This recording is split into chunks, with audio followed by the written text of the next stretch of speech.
કોંગ્રેસના કેન્દ્ર લેવલના નેતા એવા રાહુલ ગાંધીજીએ એક નિવેદન મહારાજાઓ ઉપર એટલે રાજવી પરિવારો ઉપર એમને એક ટિપ્પણી કરી.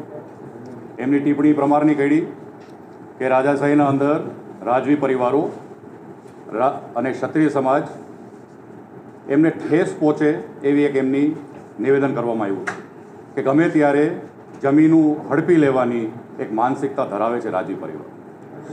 આ એક મુદ્દાને એક રાજવી પરિવારના સદસ્ય તરીકે, એક ક્ષત્રિય સમાજના દીકરા તરીકે આ મુદ્દાને સ્પષ્ટ શબ્દમાં હું વખોડી કાઢું છું. રાજવી પરિવારોનું બલિદાન, તપ, ત્યાગ, તપસ્યા દેશ માટે અદ્ભુત રહ્યો છે. એવું કેવું કે રાજા રજવાડાઓ ગમે ત્યારે એમની પ્રજાની મિલકતો હડપી લેતા એ સ્પષ્ટ જાહેર કરે છે કે આ નેતાને એમનો ઇતિહાસ પૂરી રીતે ખ્યાલ નથી, આ દેશનો ઇતિહાસ પૂરી રીતે ધ્યાનમાં નથી.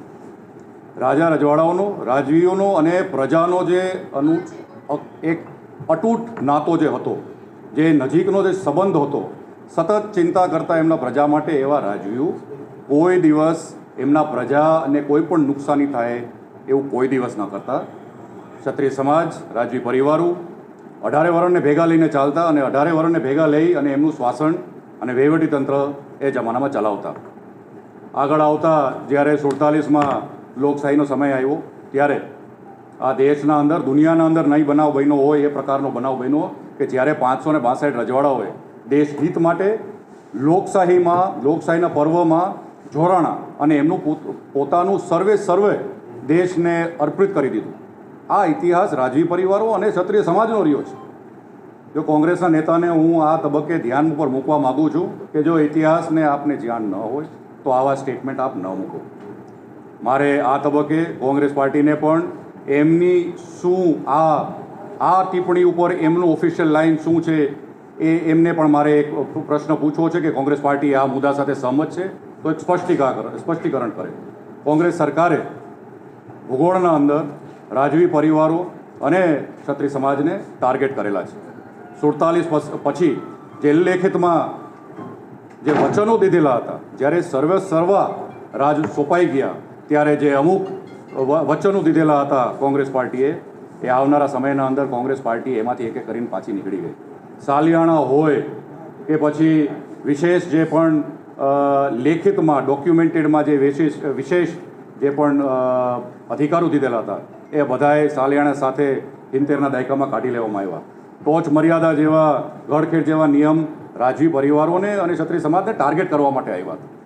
તો એ પ્રકારની જ્યારે કોંગ્રેસનો ઇતિહાસ હોય, આઝાદી અને ઇમરજન્સી સમયમાં પણ કેટલા બધા રાજવીઓને જેલ હવાલે કર્યા હતા, એ પણ આપણે તો કોઈ ભૂલાતું નથી. એવા સમયના અંદર અત્યારના સમયના અંદર આ સ્ટેટમેન્ટ જે મૂકવામાં આવે છે એ કોંગ્રેસની એક સ્પષ્ટતા દેખાય છે કે એમને રાજવી પરિવાર માટે અને ક્ષત્રિય સમાજ માટે કઈ પ્રકારની માનસિકતા એમની છે એ સ્પષ્ટ થાય છે. એમના સાથે સાથે આજે આપના ઉમેદવાર ભાવનગરના શ્રી ઉમેશ મકવાણા એક બીજી ટિપ્પણી કરી છે કે રાજા રજવાડાઓ એ અફીણના શોખીન હતા અને અફીણ બ્રિટિશર્સે લઈ આવીને એના ઉપર રાજા રજવાડાઓને અફીણના ઉપર લગાડી દીધા. આ પ્રકારની ટિપ્પણીઓને સખ્ત શબ્દોમાં હું એક રાજવી પરિવારના દીકરા અને એક ક્ષત્રિય સમાજના દીકરા તરીકે વખોડી કાઢું છું.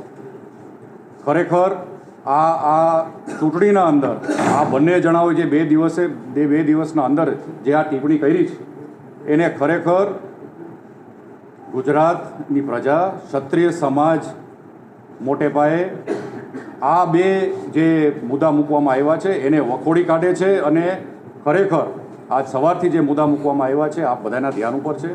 રાજા રજવાડાઓને ઉપર ટિપ્પણી કરવી, આ પ્રકારની ક્ષત્રિય સમાજની નીચા દેખાડવાના જે કૃત્ય આ બે વ્યક્તિઓ જે કરી છે એને અમે વખોડી કાઢી છે. અને આવનારા સમયના અંદર આ બંને જણાઓ સમાજની માફી માગે એવી અમારી અપીલ છે. અને આવનારા સમયના અંદર